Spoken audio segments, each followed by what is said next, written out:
वंदे पुरुषोत्तम। आज मैं श्री डॉक्टर जगदीश दास, जो ठाकुर जी के एक भक्त हैं, उन्होंने अपनी बात बताई है दोष दर्शन के ऊपर। उसके पहले मैं ठाकुर जी की एक वाणी की चर्चा करूंगा कि ठाकुर जी ने बोला है, निंदा करिस ना, चार निंदा करबी तार समस्त दोष तोर भीतरे आसबे।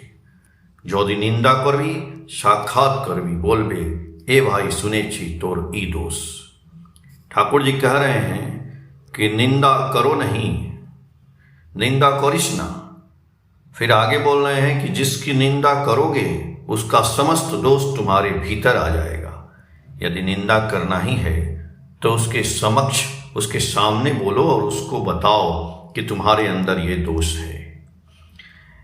इस बात के ऊपर मैं अब उनकी चर्चा कर रहा हूं, श्री डॉक्टर जगदीश दास, जिन्होंने अपनी बातें बताई हैं कि दूसरों के दोष देखने की प्रवृत्ति एक विशेष बीमारी है। वह मनुष्य के किसी काम नहीं आती, उससे वास्तविकता का बोध नहीं होता। दोष देखना, दोषारोपण करना, दोषों की चर्चा करना आदि बहुत ही साधारण और व्यापक रूप से प्रचलित बातें हैं, जिन्हें हम में से कई लोग दैनिक जीवन में करते रहते हैं।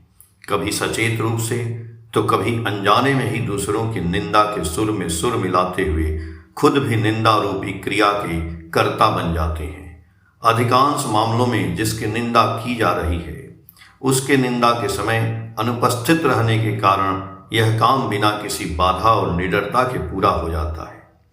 ज्यादातर समय देखा जाता है कि जिसके प्रति मन में आक्रोश होता है उसके प्रति निंदा स्वभाववश और स्वाभाविक हो जाती है, चाहे वह कितना भी गुणवान क्यों न हो। दूसरी ओर जिसके प्रति मन प्रसन्न रहता है उसके हजार दोष भी शायद आंखों में नहीं आते। फिर किसी एक व्यक्ति की निंदा करने के परिणाम स्वरूप मन उसी काम को दोबारा करना चाहता है। मन के साथ लड़ाई करने का कोई प्रेरणा अधिकांश लोगों के मन में अनुपस्थित ही रहता है, इसलिए निंदा बेरोक टोक चलती रहती है। इस प्रकार पर निंदा यानी दूसरों की निंदा धीरे धीरे हमारे व्यवहार में रच बस जाती है। तब हम अनजाने में ही इस पर निंदा की चर्चा करते रहते हैं। जैसे एक खिलाड़ी खेल को अपने जीवन में नशे में बदल लेता है। किसी एक अच्छी लगने वाली चीज से इसकी यात्रा शुरू होती है और बार बार के अभ्यास से वह जीवन के साथ एक अंग की तरह जुड़ जाती है। अंत में वह जीवन भर उस व्यक्ति के साथ रहती है। पर निंदा भले ही जीवन में केवल नकारात्मक प्रभाव ही डालती है, फिर भी उसके मज्जागत यानी आदत में शुमार होने की पद्धति भी काफी हद तक एक जैसी ही है। पर निंदा नामक दोष जिस किसी भी तरह से आए उसके प्रभाव के बारे में निंदा करने वाला कभी विचार नहीं करता। इसका नकारात्मक प्रभाव कितना भयानक हो सकता है, यह श्री ठाकुर को जीवन के पथ प्रदर्शक के रूप में पाए बिना शायद जाना ही नहीं जा सकता था। उन्होंने कहा कि दोष देखने का अभ्यास हो जाने पर इस दोष दर्शन जनित जो दोष है वह अस्थायी रूप से मन में घर कर जाता है, यानी अस्थायी रूप से उसका एक संस्कार मन में रह जाता है। अर्थात इस दोष दर्शन नामक दोष को तब आसानी से ठीक नहीं किया जा सकता, या यूं कहें कि इसे ठीक करने की इच्छा ही नहीं जगती। अब मन में यह प्रश्न आ ही सकता है कि दोष देखने का अभ्यास हो या न हो, उससे क्या ही आता जाता है। मैं तो सीधे तौर पर उसे कुछ कह नहीं रहा हूं, उसकी पीठ पीछे उसके नाम पर दो चार नकारात्मक बातें ही तो बोली हैं, इससे उसका क्या बिगड़ रहा है। और जो कुछ भी कहा है हो सकता है वह पूरी तरह सच ना हो, लेकिन कुछ तो सच है, इस विषय में तो कोई संदेह नहीं है। इसलिए इस दोष को दिखाने में कोई दोष नहीं है इत्यादि तरह तरह के तर्कों से अपनी कुआदत यानी बुरी आदत का समर्थन करके हम खुद ही अपने भीतर इस दोष को पाल कर रखते हैं और इसे दोष कहकर कई बार मन में महसूस भी नहीं होता। फिर कभी ऐसे किसी व्यक्ति के सामने जाकर भी किसी के नाम पर निंदा की जाती है जो इसे एक स्वर्ण अवसर के रूप में ग्रहण करके बिना वजह उस व्यक्ति को हेय यानी अपमानित कर सकता है या मानहानि सहित तरह तरह की परेशानियों में डाल सकता है। इसलिए जिसकी निंदा की जाती है उसके नुकसान से किसी भी तरह इनकार नहीं किया जा सकता। कुछ और हो या न हो, एक झूठी अफवाह तो जरूर फैलती है। निंदा करने से न केवल वह व्यक्ति प्रभावित होता है जिसकी निंदा की जा रही है, बल्कि निंदा करने वाला खुद भी कई तरह से नुकसान उठाता है, जिसके बारे में निंदा करते समय सोचना बहुत से लोग उचित नहीं समझते। मान लिया जाए दो भाई अपने घर की ओर दौड़ रहे हैं। उनमें से एक भाई ने देखा कि उसका भाई काफी पीछे छूट गया। पहला भाई अगर दूसरे भाई का मजाक उड़ाने के लिए रुक जाता है और तरह तरह से उसकी कमियों को उजागर करने लगता है तो उसकी खुद की प्रगति भी रुक जाती है। इसके विपरीत यदि वह अपने भाई को प्रोत्साहित कर आगे बढ़ने की प्रेरणा देता तो दोनों की प्रगति तेज होती। यहाँ मन में यह प्रश्न उठ सकता है कि यदि पहला भाई खुद आगे बढ़कर घर पहुंच जाता तो समस्या कहाँ थी। समस्या यह है कि घर पहुंचते ही माता पिता पूछेंगे तुम्हारा भाई कहाँ है, तब वह क्या कहेगा। हम सभी व्यक्ति परम पिता की ही संतान हैं, इसलिए एक दूसरे के भाई हैं। अतः किसी को पीछे छूटता देख उसे आगे ले जाने का प्रयास करना होगा। इसीलिए श्री ठाकुर ने कहा है कि दोष ढूंढने की बुद्धि हो तो किसी को भी अपना नहीं बनाया जा सकता। मनुष्य को पराया कर देने या इससे सीधा रास्ता कोई नहीं है। किसी को उसके दोष की बात बतानी हो तो आम तौर पर उसे चुपके से बुलाकर जितना हो सके मीठे शब्दों में कहना अच्छा है। आवश्यकता अनुसार कड़ाई से भी कहा जा सकता है, लेकिन वह मंगल की बुद्धि, भलाई की भावना लेकर मर्यादा ठीक रखकर ही होना चाहिए। श्री ठाकुर ने अपने दीर्घ जीवन काल में यही प्रयास किया कि प्रत्येक व्यक्ति के भीतर के दोष चक्र को उन्होंने अपने अथक परिश्रम से तोड़कर एक अनंत संभावना और सकारात्मक जीवन शैली का उपहार दिया है। हेम कवि की शराब छुड़ाने की घटना हम सभी जानते हैं, और ऐसे भी कितने ही लोगों को उन्होंने नया जीवन दिया है जिसका हिसाब लगाना मुश्किल है।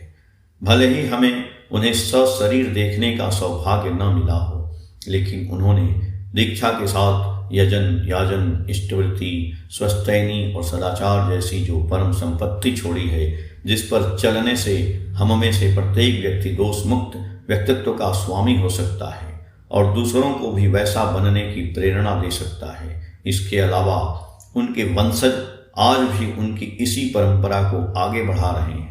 उनका जीवन भी ऐसा है मानो दूसरों को दोष मुक्त, स्वस्थ और सुंदर जीवन का उपहार देकर जीवन की गति को सुगम बनाना ही उनका उद्देश्य हो। श्री आचार्य देव निरंतर मनुष्य को उसके अभ्यस्त संस्कारों के माया जाल से बाहर निकालकर एक नई, गतिशील, सुंदर और स्वस्थ जीवन शैली उपहार स्वरूप देने के लिए हमें दीक्षा पत्र के अनुसार याजन प्रक्रिया सिखाते हैं। इस प्रक्रिया में डूबने पर न केवल परनिंदा नामक दोष बल्कि अन्य कई दोष भी हमें छोड़कर भागने का रास्ता नहीं पाते। जैसे बिल्ली को देखकर चूहा भाग जाता है, वैसे ही सुंदर का यजन, साधना और समृद्ध याजन प्रचार हमारे भीतर मौजूद दोष और कमजोरी रूपी विभिन्न प्रजातियों के चूहों को दूर भागने पर मजबूर कर देता है। कई लोगों को फिर यह लग सकता है कि दोष देखने में भला क्या दोष है, उसके भीतर तो अमुक अमुक दोष है ही, वह दोष कर सकता है और मैं बोलने गया तो दोष हो गया। लेकिन देखा जाता है कि निंदक जिसकी निंदा कर रहा है वह शायद किसी न किसी कारण से व्यक्तिगत रूप से उसे नापसंद करता है। दूसरी ओर जिसे वह पसंद करता है उसके कई दोषों को वह देख ही नहीं पाता, अर्थात जिसे हम अपना या खुद का मानते हैं उनके दोष हमारे सामने कम ही आते हैं। अगर वे सामने आ भी जाएं तो हम उन्हें सबके सामने बोलते नहीं फिरते, बल्कि उसके उन दोषों को सुधारने के लिए ही तत्पर रहते हैं। यदि हम सभी परमपिता की संतान हैं, यह बात मन में बैठ जाए तो फिर कोई पराया नहीं रहता, और जब कोई पराया नहीं रहेगा तो परनिंदा भी नहीं रहेगी। परमपिता की संतान मैं हूँ, इसी भाव को जगाने के लिए सुबह शाम रात हमें बार बार उनके मंत्र में लीन रहने का प्रयास करना चाहिए। और यह प्रयास तभी सार्थक होगा जब यह देखा जाएगा कि हमारे भीतर से पराया होने की धारणा कमजोर हो रही है और इसके साथ ही सबको अपना समझने की भावना मजबूत हो रही है। श्री ठाकुर जी ने कहा है कि संकल्प करना होता है, मैं मनुष्य के दोष देकर रुष्ट यानी नाराज नहीं होऊंगा, बल्कि उसे ही दोष मुक्त करने का प्रयास करूंगा। यह खेल यदि एक बार खेलना शुरू कर दोगे तो देखोगे सब क्षेत्रों में दूसरों को अच्छा करने के प्रयास में तुम खुद कितने अच्छे बन जाओगे। कई लोगों की बातें सुनकर ऐसा लगता है कि उसके अलावा बाकी सब दोषी हैं, वही एकमात्र अच्छा है। कई लोग इसी तरह जी रहे हैं, एक दूसरे पर दोषारोपण कर रहे हैं। अपने दोषों को न तो कोई देख रहा है और न ही सुधार रहा है। वास्तव में दूसरों के दोष ढूंढते ढूंढते हम न जाने कब अनजाने में खुद ही दोषों के धारक और वाहक बन जाते हैं। इसलिए दूसरों के दोष न देखकर यदि हम गुण देखने का अभ्यास करते तो शायद गुणों के धारक और वाहक खुद ही बन सकते थे। श्री ठाकुर जी ने हमें समझाया है कि पारस्परिक निंदाबाजी इस एकजुटता को नष्ट करने का एक मुख्य कुल्हाड़ा है। यह उसके दोषों की बात कहता है, वह उसके दोषों की बात कहता है, और वे जिनके पास यह कहते हैं वे भी बहुत खुशी से सुनते हैं, बढ़ावा देते हैं, आनंद लेते हैं। इस आत्मविश्लेषण से रहित पर निंदा का कोई विरोध तक नहीं करता, इस स्थिति में किसी का भी लाभ नहीं होता। प्रत्येक व्यक्ति हर किसी को खोकर अकेला और असहाय होकर खड़ा हो जाता है। लेकिन यदि हमारे आपस का हर कोई यह महसूस न कर सके कि उसके पीछे उसके समर्थन में लाखों लोग खड़े हैं, तो फिर साहस, आत्म प्रसाद या संघ शक्ति का उदय भला कैसे हो सकता है। मन वास्तव में काफी हद तक नदी की धारा की तरह है। नदी यदि सागर से जुड़ी रहे तो जैसे वह सारा कचरा अपने साथ बहाकर सागर में डाल देती है, वैसे ही मन यदि परम पिता में लगा रहे तो हमारे मन का सारा कचरा बहुत आसानी से निकल जाता है। लेकिन यही नदी यदि मुख्य धारा से अलग होकर चलने लगे तो उसमें रेतीले टीले बन जाते हैं। नदी अपनी गति खो देती है, तब फिर उसके पास कोई नहीं आता। हम खुद भी यह देखें कि हमारा जीवन परम पिता की अनंत विस्तारशीलता के साथ जुड़ा हुआ है या नहीं, तभी हम पर निंदक या मक्खी जैसे इंसान बनकर जीवन यापन नहीं करेंगे।